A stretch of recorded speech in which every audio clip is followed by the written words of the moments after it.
Chapter 5 of Masters of Space by E. Doc Smith and E. Everett Evans. Masters of Space, Chapter 5. 2 days passed with no change apparent in Laro. 3 days, then 4. And then it was Sandra, not Temple Bells, who called Hilton. She was excited. "Come down to the office, Jarv, quick. The funniest thing's just come up." Jarvis hurried. In the office, Sandra, keenly interested but highly puzzled, leaned forward over her desk with both hands pressed flat on its top. She was staring at an Oman female who was not Sora, the one who had been her shadow for so long. While many of the humans could not tell the Omans apart, Hilton could.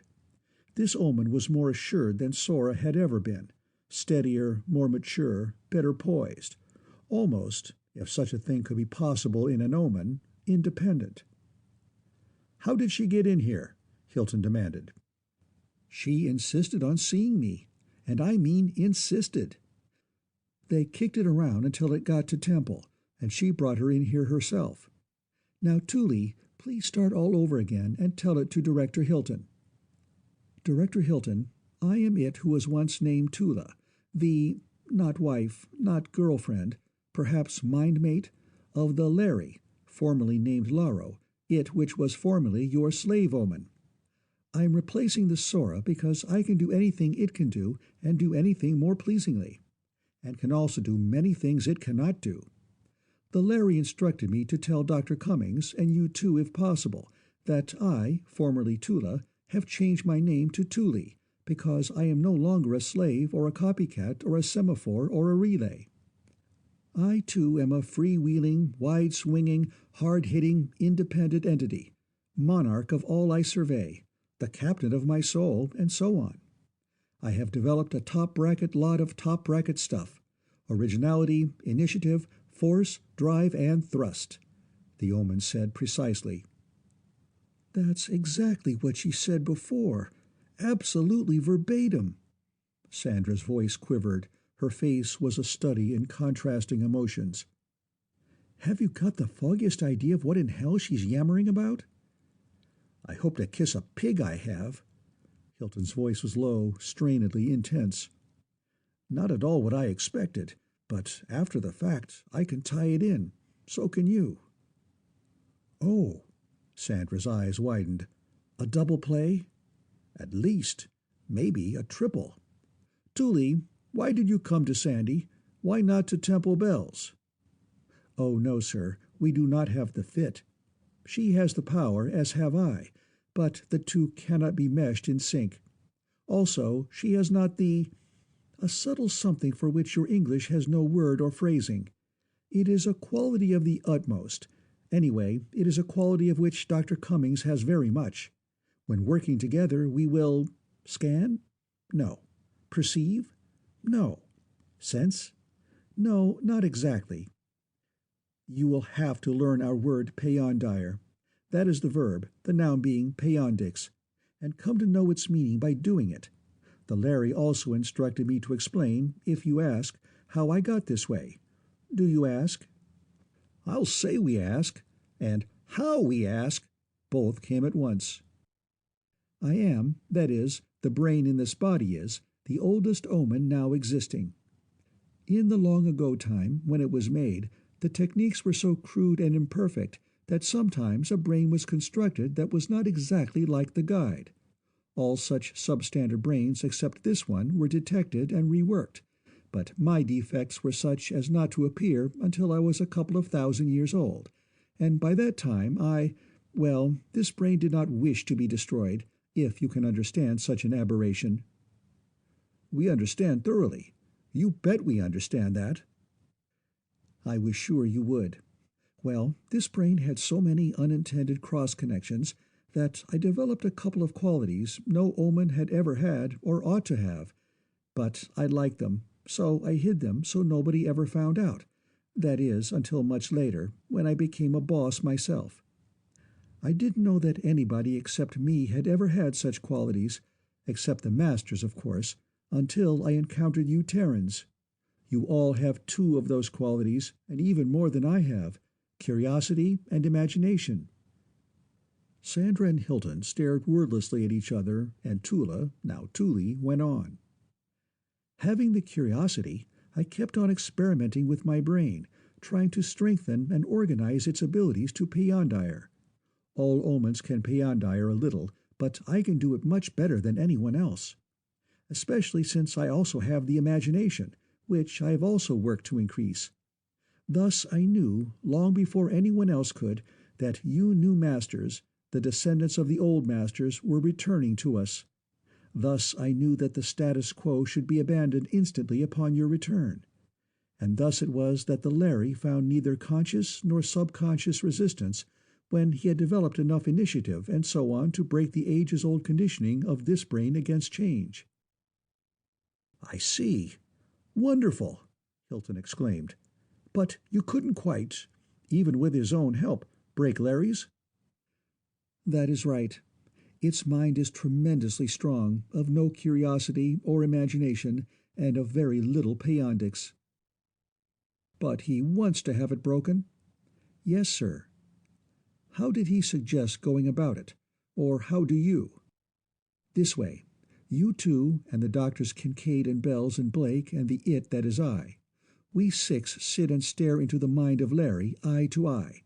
We generate and assemble a tremendous charge of thought energy, and along my own peyondix beam, something like a carrier wave in this case, we hurl it into the Larry's mind.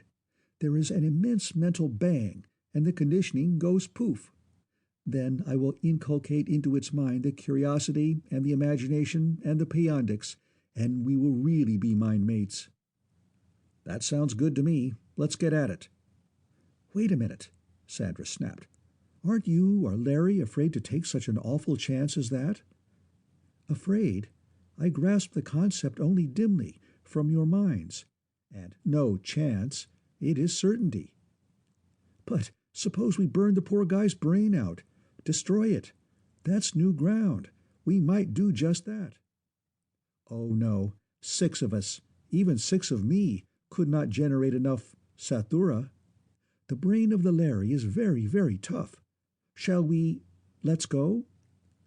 Hilton made 3 calls. In the pause that followed, Sandra said, very thoughtfully, Peyondix and sathura jar for a start. We've got a lot to learn here. You said it, chum. And you're not just chopping your china choppers either. Thule, Sandra said then, what is this stuff you say I've got so much of? You have no word for it. It is lumped in with what you call intuition, the knowing without knowing how you know. It is the endovix. You'll have to learn what it is by doing it with me. That helps, I don't think. Sandra grinned at Hilton. I simply can't conceive of anything more maddening than to have a lot of something Temple Bells hasn't got and not being able to brag about it because nobody, not even I, would know what I was bragging about. You poor little thing. How you suffer. Hilton grinned back. You know darn well you've got a lot of stuff that none of the rest of us has. Oh, name one, please. 2. What it takes and endovix. As I've said before and may say again, you're doing a real job, Sandy. I just love having my ego inflated, boss, even if... Come in, Larry. A thunderous knock had sounded on the door. Nobody but Larry could hit a door that hard without breaking all his knuckles. And he'd be the first, of course. He's always as close to the ship as he can get. Hi, Larry. Mighty glad to see you. Sit down. So, you finally saw the light. Yes, Jarvis. Good boy. Keep it up. And as soon as the others come... They are almost at the door now. Thule jumped up and opened the door. Kincaid, Temple, and Theodora walked in, and after a word of greeting, sat down. They know the background, Larry. Take off. It was not expressly forbidden. Thule, who knows more of psychology and genetics than I, convinced me of 3 things. 1, that with your return the conditioning should be broken. 2, that due to the shortness of your lives and the consequent rapidity of change, you have in fact lost the ability to break it. 3. That all Omans must do anything and everything we can do to help you relearn everything you have lost. Okay. Fine, in fact. Thule, take over. We 6 will sit all together, packed tight, arms all around each other and all holding hands, like this. You will all stare, not at me, but most deeply into Larry's eyes. Through its eyes and deep into its mind. You will all think, with the utmost force and drive and thrust, of, "Oh, you have lost so very much. How can I direct your thought?" Think that Larry must do what the old masters would have made him do. No, that is too long and indefinite, and cannot be converted directly into Sathura. I have it. You will each of you break a stick, a very strong but brittle stick, a large, thick stick. You will grasp it in tremendously strong mental hands. It is tremendously strong, each stick, but each of you is even stronger. You will not merely try to break them, you will break them. Is that clear? That is clear. At my word ready, you will begin to assemble all your mental force and power. During my countdown of 5 seconds, you will build up to the greatest possible potential. At my word break, you will break the sticks, this discharging the accumulated force instantly and simultaneously. Ready? 5, 4, 3, 2, 1, break. Something broke, with a tremendous silent crash. Such a crash that its impact almost knocked the close-knit group apart physically. Then a new Larry spoke. "That did it, folks. Thanks. I'm a free agent. You want me, I take it, to join the first team?" "That's right." Hilton drew a tremendously deep breath. "As of right now." "Thule, too, of course, and Dr. Cummings, I think." Larry looked, not at Hilton, but at Temple Bells. "I think so. Yes, after this, most certainly yes," Temple said. "But listen," Sandra protested. "Jarv's a lot better than I am." "Not at all," Thule said. "Not only would his contributions to Team 1 be negligible, but he must stay on his own job. Otherwise, the project will all fall apart." "Oh, I wouldn't say that," Hilton began. "You don't need to," Kincaid said. "It's being said for you, and it's true. Besides, when in Rome, you know." "That's right. It's their game, not ours, so I'll buy it. So scat, all of you, and do your stuff." And again, for days that lengthened slowly into weeks, the work went on. One evening, the scientific staff was giving itself a concert, a tri-D hi-fi rendition of Rigoletto, one of the greatest of the ancient operas, sung by the finest voices Tara had ever known. The men wore tuxedos. The girls, instead of wearing the nondescript, non-provocative garments prescribed by the board for their general wear, were all dressed to kill. Sandra had so arranged matters that she and Hilton were sitting in chairs side by side, with Sandra on his right and the aisle on his left. Nevertheless, Temple Bell sat at his left, cross-legged on a cushion on the floor, somewhat to the detriment of her gold lame evening gown. Not that she cared. When those wonderful voices swung into the immortal quartet, Temple caught her breath, slid her cushion still closer to Hilton's chair, and leaned her shoulder and head against him. He put his left hand on her shoulder, squeezing gently. She caught it and held it in both of hers.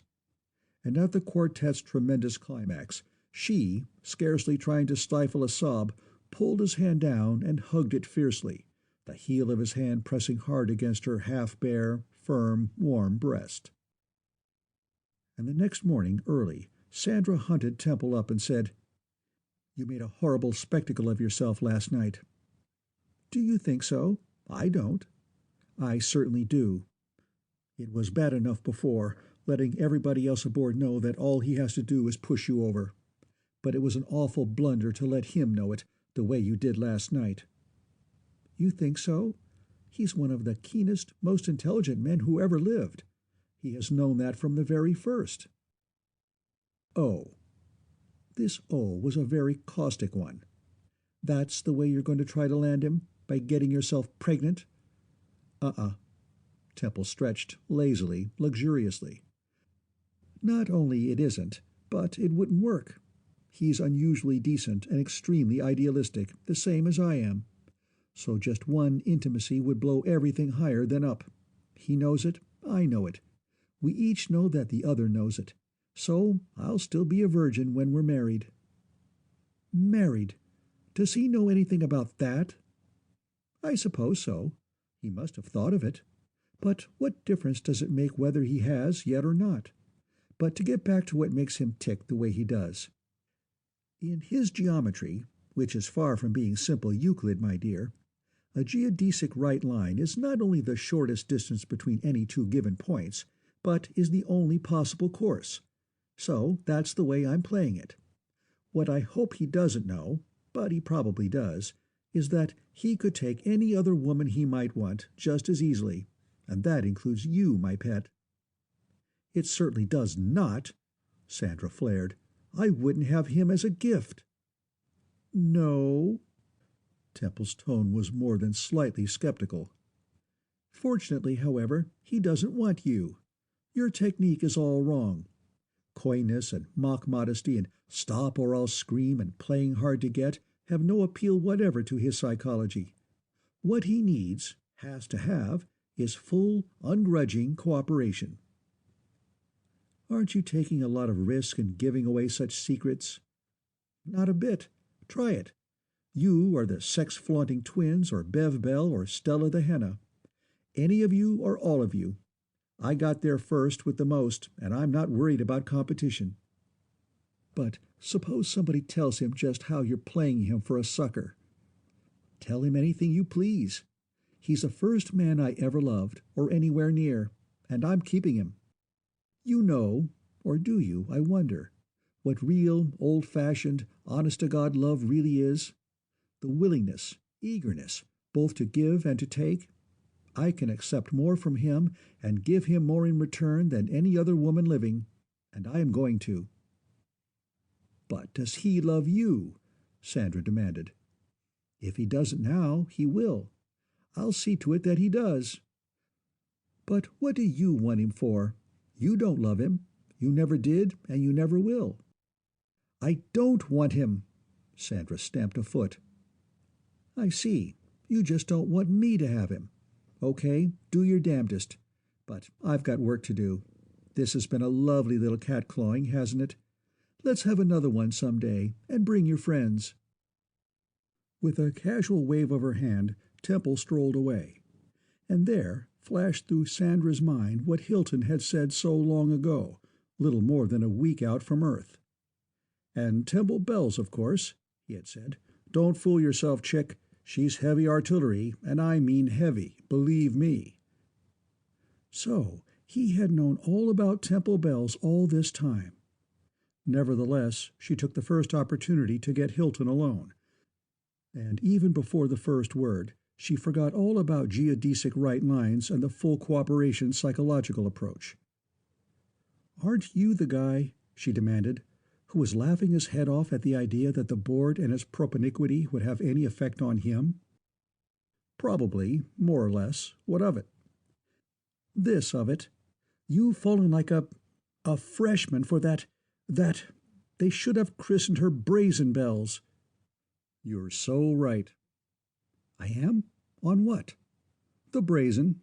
I told you she was a potent force, a full-scale powerhouse, in sync and on the line.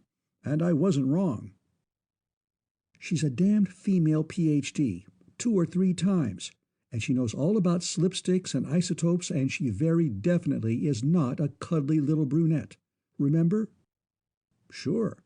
But what makes you think I'm in love with Temple Bells? What? Sandra tried to think of one bit of evidence, but could not.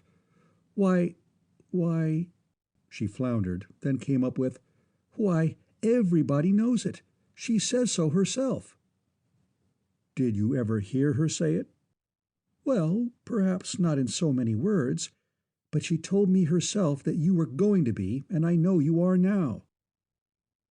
Your Esper sense of endovix, no doubt. Hilton laughed, and Sandra went on furiously. She wouldn't keep on acting the way she does if there weren't something to it." "What brilliant reasoning! Try again, Sandy." "That's sheer sophistry, and you know it." "It isn't, and I don't. And even if some day I should find myself in love with her, or with one or both of the twins, or Stella, or Beverly, or you, or Sylvia for that matter, what would it prove? Just that I was wrong, and I admit freely that I was wrong in scoffing at the propinquity. Wonderful stuff, that. You can see it working all over the ship, on me even, in spite of my bragging. Without it, I'd never have known that you're a better, smarter operator than Eggy Eggleston ever was or ever can be." Partially mollified despite herself, and highly resentful of the fact, Sandra tried again. "But don't you see, Jarve, that she's simply playing you for a sucker, pulling the strings and watching you dance?" Since he was sure in his own mind that she was speaking the exact truth, it took everything he had to keep from showing any sign of how much that truth had hurt. However, he made the grade. "If that thought does anything for you, Sandy," he said steadily, "keep right on thinking it. Thank God the field of thought is still free and open." "Oh, you—" Sandra gave up. She had shot her heaviest bolts. The last one, particularly, was so vicious that she had actually been afraid of what its consequences might be, and they had not even dented Hilton's armor. She hadn't even found out that he had any feeling whatever for Temple Bells except as a component of his smoothly functioning scientific machine. Nor did she learn any more as time went on. Temple continued to play flawlessly the part of being, if not exactly hopefully, at least not entirely hopelessly, in love with Jarvis Hilton. Her conduct, which at first caused some surprise, many conversations, one of which has been reported verbatim, and no little speculation, became comparatively unimportant as soon as it became evident that nothing would come of it. She apparently expected nothing. He was evidently not going to play footsie with, or show any favoritism whatever toward, any woman aboard the ship. Thus it was not surprising to anyone that, at an evening show, Temple sat beside Hilton, as close to him as she could get and as far away as possible from everyone else. "You can talk, can't you, Jarvis, without moving your lips and without anyone else hearing you?" "Of course," he replied, hiding his surprise. This was something completely new and completely unexpected, even from unpredictable Temple Bells. "I want to apologize, to explain and to do anything I can to straighten out the mess I've made. It's true I joined the project because I've loved you for years." "You have nothing to—" "Let me finish while I still have the courage." Only a slight tremor in her almost inaudible voice and the rigidity of the fists clenched in her lap betrayed the intensity of her emotion. "I thought I could handle it. Damned fool that I was. I thought I could handle anything. I was sure I could handle myself under any possible conditions. I was going to put just enough into the act to keep any of these other harpies from getting their hooks into you. But everything got away from me. Out here, working with you every day, knowing better every day what you are, well, that Rigoletto episode sunk me, and now I'm in 1,000 feet over my head. I hug my pillow at night, dreaming it's you, and the fact that you don't and can't love me is driving me mad. I can't stand it any longer. There's only one thing to do. Fire me first thing in the morning and send me back to Earth in a torp. You've plenty of grounds." "Shut up." For seconds, Hilton had been trying to break into her hopeless monotone. Finally, he succeeded. "The trouble with you is, you know altogether too damned much that isn't so." He was barely audible to keep his voice down and his eyes front. "What do you think I'm made of? Super refract? I thought the whole performance was an act, to prove you're a better man than I am. You talk about dreams. Good God, you don't know what dreams are.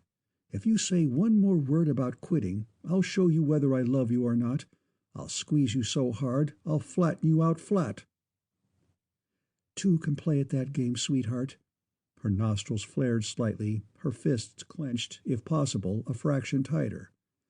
And even in the distorted medium they were using for speech, she could not subdue completely her quick change into soaring, lifting buoyancy. While you're doing that, I'll see how strong your ribs are. Oh, how this changes things. I've never been half as happy in my whole life as I am right now. Maybe we can work it, if I can handle my end. Why, of course you can. And happy dreams are nice, not horrible. We'll make it, darling. Here's an imaginary kiss coming at you. Got it? Received in good order, thank you. Consumed with gusto and returned in kind. The show ended, and the two strolled out of the room. She walked no closer to him than usual, and no farther away from him. She did not touch him any oftener than she usually did, nor any whit more affectionately or possessively. And no watching eyes, not even the more than half hostile eyes of Sandra Cummings or the sharply analytical eyes of Stella Wing, could detect any difference whatever in the relationship between worshipful idolatress and tolerantly understanding idol. The work, which had never moved at any very fast pace, went more and more slowly. 3 weeks crawled past. Most of the crews and all of the teams except the first were working on side issues, tasks which, while important in and of themselves, had very little to do with the project's main problem. Hilton, even without Sandra's help, was all caught up. All the reports had been analyzed, correlated, cross-indexed, and filed, except those of the first team. Since he could not understand anything much beyond midpoint of the first tape, they were all reposing in a box labeled Pending. The Navy had torn 15 of the Oman warships practically to pieces, installing Terran detectors and trying to learn how to operate Oman machinery and armament.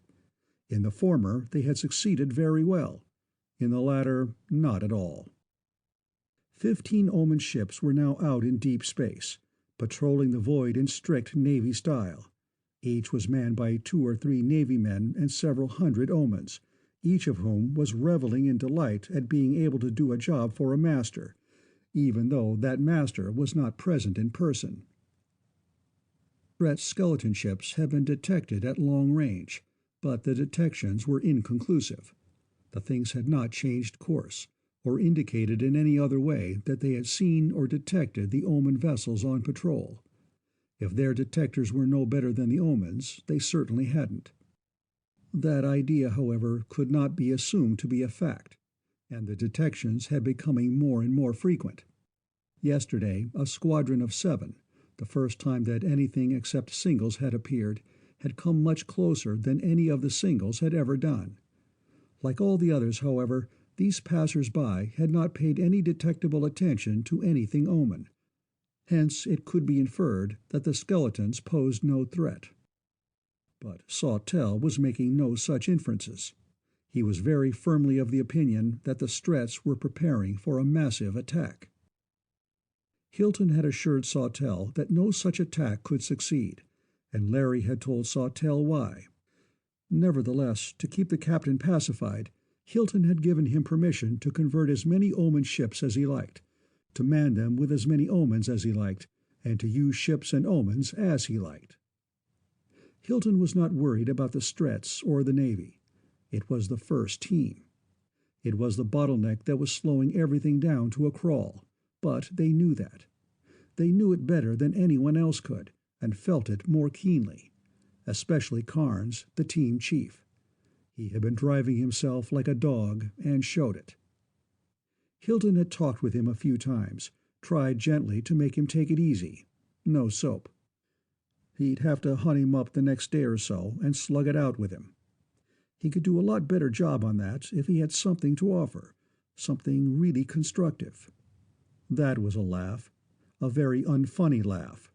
What could he, Jarvis Hilton, a specifically non-specialist director, do on such a job as that? Nevertheless, as director, he would have to do something to help Team 1. If he couldn't do anything himself, it was up to him to juggle things around so that someone else could. End of Chapter 5.